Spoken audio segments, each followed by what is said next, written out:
पिछले कुछ वर्षों से हमने मनरेगा पर बात करना बंद कर दिया था, इसलिए हम ठीक ठीक नहीं जानते हैं कि जो मजदूर गांव में पहले से थे, क्या उन्हें मनरेगा से काम मिल रहा था? क्या मनरेगा के बजट में इतनी क्षमता है कि जो पहले से गांव में थे उन सबको 100 दिन का रोजगार दे सके? अब जब अलग कई राज्यों में लाखों की संख्या में मजदूर आए हैं, क्या मनरेगा उनको काम दे सकता है, उनसे मिल सकता है जो 20 लाख 25 लाख की संख्या में आए हैं? सबका आसरा मनरेगा बन गया है इस वक्त। उन लोगों के लिए भी जिन्होंने 1 लाख 2 लाख 3 लाख रुपए देकर प्रोफेशनल डिग्रियां ली और कम तनख्वाह में अलग अलग फैक्ट्रियों में काम कर रहे थे, मगर तालाबंदी के बाद हमने कोविड-19 को भी रोक नहीं पाए और अब अर्थव्यवस्था इस तरह तबाह हुई है कि लोग मनरेगा में जाकर MBA की डिग्री लेकर काम कर रहे हैं। यानी अब मजदूरों को उनसे भी प्रतियोगिता करनी पड़ रही है जो पहले से डिग्री लिए हुए थे, किसी और सेक्टर में काम कर रहे थे। रविश रंजन की ये रिपोर्ट देखिए।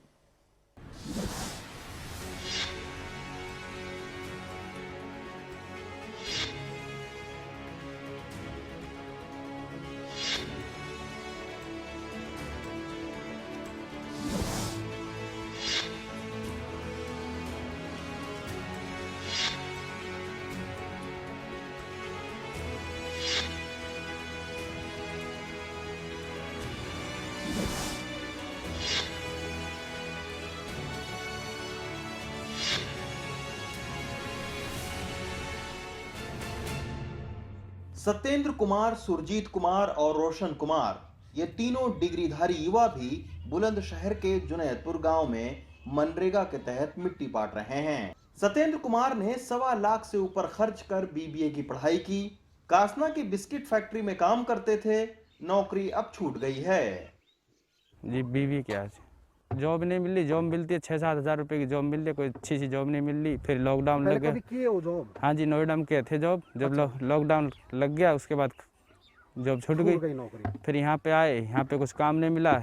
ग्राम प्रधान ने ये नरेगा काम चला, उसमें आके लग गए। क्या करें, अपना काम तो कर चला नहीं है। सुरजीत सिंह ने स्कॉलरशिप के जरिए B.Ed का कोर्स पूरा किया और रोशन कुमार MA करके डिटर्जेंट की कंपनी में 10,000 रुपए की नौकरी करते थे, लेकिन लॉकडाउन में नौकरी छूटी तो अब मनरेगा में काम करने को मजबूर हैं। MA B.Ed जी मेरी। MA B.Ed जब किया है तो मजदूरी क्यों कर रहे हो फिर? ये मजबूरी है, बेरोजगारी है, इसलिए नौकरी की थी? जी नहीं, पहले कहीं नौकरी की, अभी पढ़ाई छोड़िए। हाँ। और कहीं जॉब देखते कहीं, उससे लॉकडाउन लग गया, इसकी वजह से गांव में हम चल रहा नरेगा का, उसमें काम चला। पढ़ाई लिखाई की है तुमने? जी। कौन सी क्लास तक की है? MA किया है तो मजदूरी क्यों कर रहे हो फिर? मजबूरी है जी, जब से लॉकडाउन लगा है जब से ही मजदूरी कर रहे। उससे पहले भी करते थे, कंपनियों में अच्छा खासा कमाते थे, लेकिन लॉकडाउन ने सब कमर तोड़ दी। जुनैदपुर गांव में लॉकडाउन से पहले 20 मजदूर काम करते थे, अब 100 मजदूर हो गए हैं। ग्राम प्रधान की माने तो सुरजीत, रोशन जैसे मनरेगा मजदूरों में 20 से ज्यादा लोग डिग्रीधारी हैं, जिनकी नौकरी छूटने के चलते अब वो मनरेगा में काम कर रहे हैं। इन सबको अगर 100 दिन काम मिला तब जाकर ये 20,000 के करीब कमा पाएंगे। ये सच्चाई की बात है साहब इनकी। ये सब लोग परेशान हैं। जो लॉकडाउन हुआ है उसको जहाँ ये जॉब करते थे वहाँ से इनके कार्य छूट गए हैं।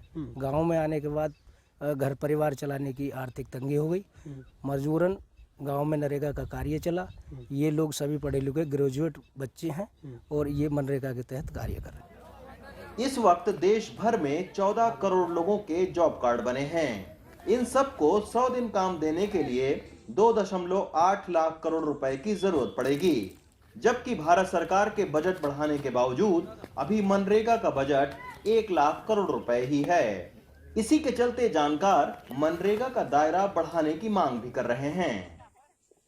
अब ये हुआ लॉकडाउन से कि जो शहर से पैसा आता था वो भी बिल्कुल रुक गया और उल्टा वो लोग वापस घर लौट आए हैं।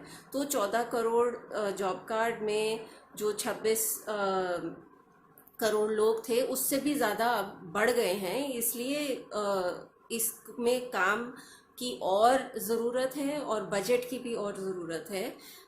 कौन इसमें काम करता है ये सबके लिए खुला है, चाहे पढ़े लिखे हो चाहे नहीं कम पढ़े लिखे लोग हों, लेकिन कानून के हिसाब से जो भी ग्रामीण वयस्क इसमें काम करना चाहता है वो अपना जॉब कार्ड बनवा सकते हैं और उनको फिर उस परिवार को फिर 100 दिन का अधिकार, काम करने का अधिकार होगा। लॉकडाउन के बाद बढ़ती बेरोजगारी इससे समझी जा सकती है कि इस साल 1 अप्रैल से 20 मई के बीच करीब 35 लाख लोगों ने काम मांगने के लिए आवेदन किया, जो इस दशक में सबसे ज्यादा है।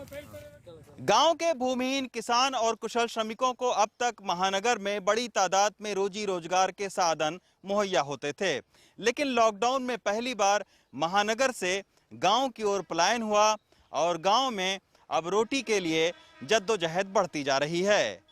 इसी के चलते मनरेगा का ग्रामीण इलाकों में दायरा बढ़ाने की कोशिश होनी चाहिए ताकि महानगरों से गांव में पहुंचे लोगों को रोजगार के साधन मुहैया हो पाएं।